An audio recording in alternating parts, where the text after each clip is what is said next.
But இந்த டைவர்ஸை அவரே எதிர்பார்க்கல. இப்போ இவங்க நோட்டீஸ் அனுப்பிச்சாங்க இல்லையா, இதை வந்து அவரே எதிர்பார்க்கலன்னு தான் சொல்கிறாங்க. அவர் குடும்பத்திற்காக அதிக நேரம் செலவிடப்படுவதில்லைங்கிறது தான் முதல் பிரச்சனையாக இருந்தது. பிரச்சனைகள் இருந்துகிட்டு இருந்துச்சு அவங்களுக்கு. அது வந்து ஒரேடியாக டைவர்ஸ் அளவுக்கு போகிறதுக்கான வாய்ப்புகள் இல்லை. கண்ணாபின்னு வாய்க்கு வந்ததெல்லாம் பேசியிருக்காங்க. அதை கேட்கும்போதே நமக்கு ரொம்ப அருவருப்பாக இருக்குது. ஒரு 2 கையிலையும் அப்படி ஆஸ்கார் விருதை வாங்கிட்டு இந்தியாவுக்கே பெருமை சேர்த்த ஒரு மகா கலைஞனுக்கு நாம கொடுக்குற மரியாதை இதுதானா? சேம் டைம் இப்போ சினிமாவில் இருக்கிறவங்களுடைய விவாகரத்து அப்படின்றது அதிகமாக தான் பார்க்க முடியுது. இங்கே லைஃப் ஸ்டைலே வேற தான். சினிமாவுடைய லைஃப் ஸ்டைலுங்கிறது கொஞ்சம் வேறையாக தான் இருக்குது. ஆனால் நீங்கள் மற்ற மாநிலங்களை பார்க்கும்பொழுது தமிழ்நாடு எவ்வளோ தேவை. இங்கே அந்தளவுக்கு வந்து பெரிய அட்ராசிட்டி கிடையாது. ரகுமானோட இந்த அறிக்கை பார்க்குறப்ப அவர் இன்னும் அந்த உறவை வந்து ஹோல்ட் பண்ணணும்னு நினைக்கிறாரு அப்படின்ற மாதிரி ஏதோ ஒன்று. ஆமாம், 30 வருஷத்தை நிறைவு செஞ்சணும்னு நினைச்சேன்னு சொல்கிறாரு. அப்போ வந்து அவர் இந்த விலகலை அவர் விரும்பலன்னு தானே அர்த்தம். ரகுமானோட ஹிட்டாரிஸ்ட் வந்து அவங்க ஹஸ்பண்ட் வந்து பிரிஞ்சுட்டாங்க, அதுக்கு இதுக்கும் ஏதோ தொடர்பா அப்படின்ற மாதிரியான வியூகங்களும் பரப்பப்படுது. உங்களுடைய பார்வை என்ன சார்? அது ரொம்ப முட்டாள்தனமான ஒரு வாதமாயிருக்கு. இது நிஜமா ஏஆர் ரகுமானுக்கு நாம் கொடுக்குற மரியாதை இது பற்றி ரொம்ப பேசாமல் இருக்கிறது அல்லது உண்மையை பேசுவது?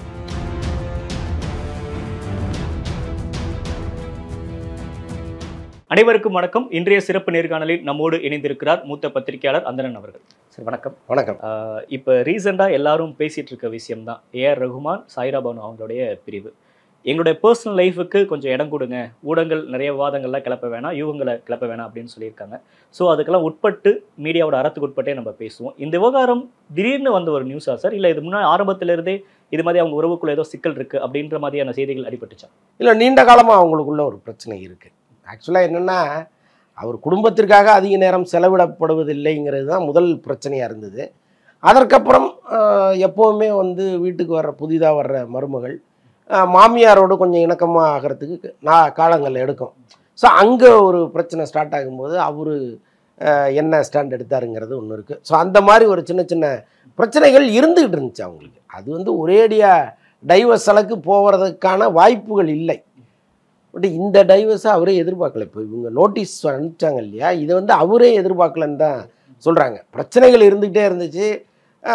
அப்பப்போ வந்து சண்டை சச்சரவுகள் வரும். அது வந்து அதோட சரியாயிடும். இன்றைக்கி தோளுக்கு மேல் வளர்ந்த பிள்ளைகள் வந்துட்டாங்க. எல்லாருமே வந்து ஒரு முக்கியமான இடத்துல இருக்காங்க. இப்போ இசைத்துறையில் மகள் வந்துட்டாங்க, மகன் வந்துட்டார், பெரிய பொண்ணு கல்யாணம் பண்ணி கொடுத்துட்டாங்க. ஸோ இப்படிப்பட்ட சுச்சுவேஷனில் அவர் வந்து இங்கே ரெடில்ஸில் ஒரு பெரிய ஸ்டுடியோ ஒன்று ஹாலிவுட் தரத்துக்கு உருவாக்கி ஸோ அதற்கான வேலைகளில் இருக்கார். இன்னொரு பக்கம் வந்து நடுவில் ஒரு சின்ன தொய்வு இருந்துச்சு. அவருடைய இசை பயணத்தில் ஒரு சின்ன தொய்வு இருந்துச்சு. அதுக்கப்புறம் இந்தி படங்களில் பெருசாக கவனம் செலுத்தாமல் தமிழுக்கு வந்தார். இங்கே நிறைய படங்கள் பண்ண ஆரம்பித்தார். இப்போ மீண்டும் வந்து ஒரு பரபரப்பான இசையமைப்பாளராக மாறிட்டார். ஸோ இந்த சுச்சுவேஷனில் அவர் அவங்களோட தொடர்பு கொள்வது, பேசுவது, இது எல்லாமே ஒரு பெரிய இடைவெளி வந்திருக்கு. ஸோ இது எல்லாமா சேர்ந்து வந்த பிரச்சனை தான். ஆனால் இன்றைக்கி சோஷியல் மீடியாவில் கண்ணாபின்னு வாய்க்கு வந்ததெல்லாம் பேசியிருக்காங்க. அதை கேட்கும்போதே நமக்கு ரொம்ப அருவருப்பாக இருக்குது. ஒரு 2 கையிலையும் அப்படி ஆஸ்கார் விருதை வாங்கிட்டு இந்தியாவுக்கே பெருமை சேர்த்த ஒரு மகா கலைஞனுக்கு நாம் கொடுக்குற மரியாதை இதுதானா அப்படிங்கிற அளவுக்கு இருக்குது அவங்க சொல்கிறதெல்லாம் கேட்கும் பொழுது. அதுதான் நமக்கும் வந்து இதுக்கு முன்னாடி இது மாதிரி யாரும் பேசலையா, யாரையும் பேசலையாங்கிறது வேற. அதாவது அதற்கான தராதரம்னு ஒன்று இருக்கு இல்லையா. இவர் எங்கே இருக்கார், பேசிக்கலாக இவருடைய குவாலிட்டி என்னங்கிறது ஒன்று இருக்குல்ல. இப்போ நல்லா விசாரிச்சிங்கன்னா தெரியும், அவர் வந்து யாரோடும் பிரச்சனை இல்லாத சொல்லுவாங்க. தன் வேலை உண்டு. இன்னொரு காசிப்பே அவர் கேட்டதே கிடையாது. இப்போ அவர் ஸ்டுடியோவுக்கு போய் டைரக்டர்கள் இருப்பாங்க, பாடலாசிரியர்கள் இருப்பாங்க, அப்படியே கம்போசிங் நடக்கும் பொழுது எந்நேரமும் வேலையை பார்த்துட்டு இருக்க முடியாது இல்லை. அவுட் ஆஃப் சினிமா அவங்க போகிறாங்கல்ல, அப்போ கூட வேலையை பார்ப்போம்னு வரேன். அது எதுக்கு, நம்ம வேலையை நம்ம பார்ப்போம் அப்படின்ட்டு வரேன். யாருடைய காசிப்பும் அவர் காதுக்குள்ளே போகவே போகாது. ஸோ அப்படிப்பட்ட ஒரு மனிதராக இருந்திருக்கிறார். ப்ரைவேட் லைஃப்லையும் ரொம்ப க்ளீனாக இருந்த ஒருத்தர் அவர். அவரை போய் இப்படி இஷ்டத்துக்கு வாய்க்கு வந்ததே பேசுறது தான் நமக்கு ரொம்ப அடுத்தடுத்த நாட்களில் இன்னும் என்னென்ன பேசுவாங்களோ அந்த அளவுக்கு உங்களுக்கே ஒரு பயம் இருக்குது. ரொம்ப பயமாக இருக்குது. அப்படி ஒருத்தரை டீல் பண்ணக்கூடாது. இருக்காங்க, அப்படிப்பட்ட நபர்கள் இருக்காங்க. அவங்க வாழ்க்கையில் ஒரு பிரச்சனை வரும்பொழுது நீங்கள் அதை பற்றி அலசலாம், அது தவறு இல்லை. என்னதான் ப்ரைவேட்டாக நம்ம பேசக்கூடாது அப்படிங்கிறது இருந்தால் கூட சிலரை பேசியே ஆக வேண்டிய சூழலெல்லாம் இருக்கும். ஸோ அப்படிப்பட்ட நபர்கள் வரும்போது நம்ம அதை பற்றி டிஸ்கஸ் பண்ணலாம். ஆனால் இவர் வந்து ரொம்ப க்ளீனான ஒருத்தர். சேம் டைம் இப்போ சினிமாவில் இருக்கிறவங்களுடைய விவாகரத்து அப்படின்றது அதிகமாக தான் பார்க்க முடியுது. அதற்கான காரணம் என்ன சார்? ஏன் இவங்க சினிமா ஃபீல்டு ஓவராலாக எல்லா ஃபீல்ட்லையும் நடக்குது, எல்லா துறையில் இருக்கிறவங்களுக்கும் மாதிரியான ஒரு திருமண உறவு அப்படின்றது சுகமாக இருக்கிறது, ஏதோ ஒரு முரண் வருது. ஆனால் சினிமாவில் இருக்கிறது மட்டும் இப்போ சமயமாக அதிகமாகிட்டு இருக்கு. இதுக்கு என்ன காரணமாக இருக்கும்னு நினைக்கிறீங்க? இல்லை, சினிமாவில் இருக்கிறதுனால நம்ம அது அதிகமாக இருக்கிறதா பார்க்குறோம். ஃபேமிலி கோர்ட்டு போனீங்கன்னா பெரும் கூட்டம் நிற்கிது அங்கே. ஸோ அப்போ நீங்கள் வழக்கே வந்து ஒரு வழக்கு போட்டால் அதை முடிச்சு வைக்கிறதுக்கே அவங்களுக்கு பல வருஷங்கள் ஆகுது. அப்படின்னா அவ்வளவு பிரச்சனைகள் அங்கே இருக்குன்னு அர்த்தம். அவ்வளவு கேஸு வந்துட்டே இருக்குது. ஸோ சினிமாக்காரர்களுங்கும் போது நமக்கு தனியாக தெரியுது, அதனால் திரைத்துறையில் அதிகமாக இருக்குதுன்னு நம்ம நம்புகிறோம். மற்றபடி அப்படி கிடையாது. அங்கே என்ன அளவு இருக்கோ வெளியில் அதே அளவு தான் திரைத்துறைக்குள்ளே இருக்குது. எல்லாருக்கும் உணர்வுகள் ஒன்று தானே. ஸோ அதைத்தான் அப்படி தான் நம்ம இங்கே பார்க்கணும். இன்னொன்று, இங்கே வந்து நீங்கள் கெட்டு போவதற்கு 10 வழிகள் உண்டு. ஆமாம், நீங்கள் வெளியில் போனீங்கன்னா அவ்வளோ வழிகள் இல்லை, ரொம்ப குறைவாக தான் இருக்கும். அதில் வந்து அவன் சில நேரம் அவனே திருந்துவதற்கான வாய்ப்புகள்லாம் இருக்கும். இங்கே போய் பள்ளத்தில் விழுறதே தெரியாமல் விழுந்துருவாங்க பல பேர். ஸோ அதுலேருந்து மீள்வதற்குள் 1000 பிரச்சனைகள் வந்துடும். அதனால் சினிமாங்கிறது ஒரு ஆபத்தான பயணம் தான். இப்போ தண்டவாளத்தில் நடக்கிற கதை தான். ரயில் வர்ற வரைக்கும் தான் நமக்கு வந்து நிம்மதியாக நடந்துக்கலாம். ரயில் வந்துருச்சுன்னா கஷ்டம்தான். ஸோ அந்த மாதிரி பிரச்சனைகள் சினிமாவில் இருக்கிறவங்களுக்கான லைஃப் ஸ்டைல் பிரச்சனையாக இருக்க வாய்ப்புகள் இருக்கா? கட்டாயம் இருக்குது. இங்கே லைஃப் ஸ்டைலே வேறு தான். சினிமாவுடைய லைஃப் ஸ்டைலுங்கிறது கொஞ்சம் வேறையாக தான் இருக்குது. ஆனால் நீங்கள் மற்ற மாநிலங்களை பார்க்கும் பொழுது தமிழ்நாடு எவ்வளோ தேவலாம். இங்கே அந்த அளவுக்கு வந்து பெரிய அட்ராசிட்டி கிடையாது. இப்போ பாலிவுட்லலாம் இருக்கிற அளவுக்கு இங்கே இருக்கான்னா கிடையாது. அங்கே லைஃப் ஸ்டைலே ரொம்ப வேறையாக இருக்குது. பட் இங்கே தமிழ்நாட்டில் வந்து என்னவோ ஒரு ஊடகங்கள் பேசுகிறத மதிக்கிறாங்க, பயப்படுறாங்க. ஸோ அதற்காகவே அவங்க இன்னும் கொஞ்சம் ஒழுக்கமாக இருக்கலாம்னு நினைக்கிறாங்க.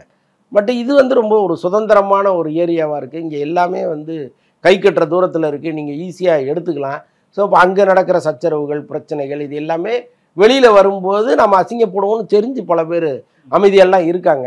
முடிந்த அளவுக்கு இங்கே வந்து கொஞ்சம் கண்ணியமாகவே தான் இருக்காங்க. சார், உங்கள் வலைதளத்தில் நீங்கள் பேசுகிறப்ப சொல்லியிருந்தீங்க, அவங்களுக்குள்ள அரேஞ்ச் மேரேஜ் அப்படின்னு சொன்னாலும் அது ஒரு காதல் திருமணம் தான் அப்படின்றத சொல்லியிருந்தீங்க. அவங்க உறவுகள் எப்படி ஆரம்பிச்சிச்சு? இதுதான், அவர் ஒரு தர்காவுக்கு தொடர்ந்து போகிறாரு. அந்த தர்காவுக்கு பக்கத்து ஃப்ளாட்டில் அவங்க இருக்காங்க. இவங்க 2 பேரும் அன்எக்ஸ்பெக்டடாக அங்கே தர்காவில் மீட் பண்ணிக்கிறாங்க. அப்போ அவர் நினைக்கிறாரு, இறைவன் ஏதோ ஒரு முடிச்சு போடுறான், ஏன் நம்ம இவங்களை அடிக்கடி பார்க்கணும் அப்படின்னு நினைக்கிறாரு. அதற்கப்புறம் அவங்கள்ட்ட பேசுகிறதுக்கே சில மாதங்கள் எடுத்துக்கிட்டு தான் பேசுகிறாரு. அப்போ உங்களை பிடிச்சிருக்கு அப்படிங்கும்பொழுது அவங்களும் வந்து ஓகேங்கிறாங்க. அப்போ எங்கள் அம்மாவை அனுப்பி நான் பேச சொல்கிறேன்னு சொல்லி அப்புறம் வீட்டில் அவங்க அம்மாவை கூப்பிட்டு வந்து காமிக்கிறாரு. அதற்கப்புறம் அவங்க அம்மா வந்து பேசுகிறாங்க. அப்படி முடிந்தது தான் அந்த திருமணம். அதற்கப்புறம் தான் அவர் காதலிக்கவே ஆரம்பிக்கிறார். அவங்க அம்மா சம்மதித்த பிறகு தான். ஏன்னா ரஹ்மானை பொறுத்தளவுக்கு அவங்க வீட்டில் வந்து அவர் கடவுளுக்கு அடுத்த இடத்துல வச்சுருக்கிறது அவங்க அம்மாவை தான். எல்லாமே அவங்க அம்மா தான். அது அவங்க அம்மா உடம்பு சரியில்லாமல் கிட்டத்தட்ட வருடக்கணக்கில் இருந்தப்போ அவருடைய அந்த இசை வேகமே ரொம்ப குறைவாக இருந்துச்சு. அவங்கள கவனிக்கிறது, நினச்சா ஒரு நர்ஸை போட்டு கூட பார்த்துக்கலாம். ஆனால் அவர் வந்து ராப்பகலாக கண்முடிச்சு அவங்க கூடவே இருந்து பார்த்துக்கிட்டார். எங்கேயோ இருந்துக்கிட்டு ஆட்களை போட்டு நீங்கள் பாருங்கள் அப்படின்னு சொல்லிட்டு இருக்கலாம். ஆனால் இதுலேருந்து பாலிவுட்லேருந்து அவர் எல்லா வேலைகளையும் விட்டுட்டு இங்கே வந்து அவங்க கூடவே பல மாதங்கள் இருந்தார். ஸோ அந்தளவுக்கு வந்து அவங்கள ஒரு நேசிக்கிற ஒருத்தர். அவங்கள கூப்பிட்டு போய் அவங்களுக்கு பிடிச்ச பிறகு தான் அந்த லைஃபே அவர் தொடர்றாரு. ஸோ அந்தளவுக்கு வந்து அதுதான் அந்த அவங்க சந்திப்பின் முதல் இது அதுதான். சார், ரஹ்மானோட அறிக்கையில் ஒரு லைன் படிக்கிறப்ப ரொம்பவே மனசு கஷ்டமாக இருந்தது. என்ன அப்படின்னா, ஒரு சில கனத்த இதயங்களோட முடிவுகளால் இறைவனோட சிம்மாசனமே ஆடிரும் அப்படின்ற ஒரு வார்த்தையை வந்து பயன்படுத்துறாரு. அப்படின்றப்ப அவர் இந்த விஷயத்தால் ரொம்ப ஹர்ட் ஆக வாய்ப்பு இருக்கா? நிச்சயமாக இருக்கும்ல. அது எப்படி, அதாவது ஏன்னா இப்போ மனமுறிவு அப்படின்றப்ப இரு தரப்புல இருந்து எடுக்கிறப்ப அது ஈக்குவலாக போகிற மாதிரி இருக்கும். பட் ரஹ்மானோட இந்த அறிக்கை பார்க்குறப்ப அவர் இன்னும் அந்த உறவை வந்து ஹோல்ட் பண்ணணும்னு நினைக்கிறாரு அப்படின்ற மாதிரி ஏதோ ஒன்று. ஆமாம், 30 வருஷத்தை நிறைவு செஞ்சணும்னு நினைச்சேன்னு சொல்கிறாரு. அப்போ வந்து அவர் இந்த விலகலை அவர் விரும்பலன்னு தானே அர்த்தம். பட் அவங்க அதை முந்திக்கிட்டாங்க. அதுக்கு பல காரணங்கள் சொல்லப்படுது. முக்கியமாக இப்போ இங்கே வெளியில் பேசுகிற மாதிரி எந்த காரணமும் கிடையாது. குடும்பத்தில் அந்த உறவுகளுக்குள்ளே இருக்கிற சிக்கல் தான். அவர் தங்கச்சிகளை ரொம்ப நேசிக்கிற ஒருத்தர். அவர் தங்கச்சிகளுக்காக மனைவியோட ஒரு முரண்பட்டு நிற்கிறது, இப்போ அவங்க சொல்கிறத கேட்காத போகிறது. ஸோ இந்த மாதிரி சூழல்கள்லாம் இருந்திருக்கு. ஸோ இதெல்லாம் சேர்ந்த பிரச்சனை தான். சேம் டைம் இன்னொரு பக்கம் சமூக வலைதளங்களில் அதிகமான விமர்சனம் வந்துச்சு. பட் அதற்கு அவங்களோட வழக்கறிஞர் ஒரு சரியான விளக்கம் கொடுத்துட்டாங்க. பட் இருந்தாலும் உங்ககிட்ட அதை கேட்கறது சரியா இருக்கும்னு நினைக்கிறேன். ரகுமானோட ஹிட்டாரிஸ்ட் வந்து அவங்க ஹஸ்பண்ட் வந்து பிரிஞ்சுட்டாங்க, அதுக்கு இதுக்கு ஏதோ தொடர்பா அப்படின்ற மாதிரியான வியூகங்களும் பரப்பப்படுது. உங்களுடைய பார்வை என்ன சார்? அது ரொம்ப ரொம்ப முட்டாள்தனமான ஒரு வாதமாக இருக்குது. அது அவங்க தனிப்பட்ட லைஃபு, இது இவர் தனிப்பட்ட லைஃப். அதை தான் நான் சொல்கிறேனே, ரொம்ப ஒழுக்கம் முக்கியம்னு நினைக்கிறவர். ஏஆர் ரஹ்மான் வந்து ரொம்ப ஒழுக்கத்தை பார்க்குறவர். ரொம்ப சர்ச்சைக்குரிய மனிதர்களை அவர் வந்து அதற்கு முன்பு பழகியிருந்தா கூட அவர் ஒரு சர்ச்சைக்குரிய விஷயத்தில் சிக்கிறார். முக்கியமாக இந்த மாதிரி விஷயங்களில் சிக்கிறாரு அப்படின்னா அவர்களோடு தொடர்பையே துண்டிக்கக்கூடிய ஒரு நபராக இருக்கார் அவர். சில உதாரணங்களை நம்ம பேரை சொல்லலாம், பட் இந்த நேரத்தில் அது வேண்டான்னு நான் நினைக்கிறேன்.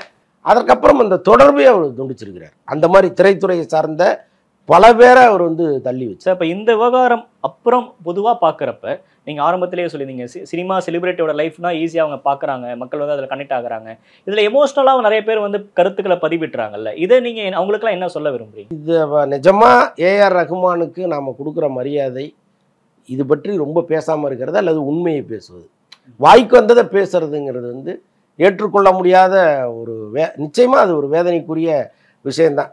நமக்கு அவருக்கும் பெரிய சம்பந்தம் கிடையாது. நம்ம மூன்றாவது மனிதராக பார்க்கும்பொழுதே நமக்கு இவ்வளோ கோபம் வரும்பொழுது அவர் அங்கே அதை எப்படி எதிர்கொள்வாருங்கிறது தான் நமக்கு ரொம்ப கஷ்டமாக இருக்குது. பேசுவதற்கு ஆட்கள் இருக்காங்க, அதில் வந்து நான் மறுக்கவே மாட்டேன். இங்கே வந்து நிறைய மோசமானவர்கள்லாம் இங்கே இருக்காங்க. அவங்களுக்கு ஒரு பிரச்சனை வரும்பொழுது பேசுங்க, ஏன்னா அதை பேசினாதான் மற்றவர்கள் திருந்துவார்கள். ஆனால் இந்த விஷயத்தை பொறுத்தளவுக்கு ஏஆர் ரஹ்மான் ரொம்ப க்ளீனான ஒருத்தர்.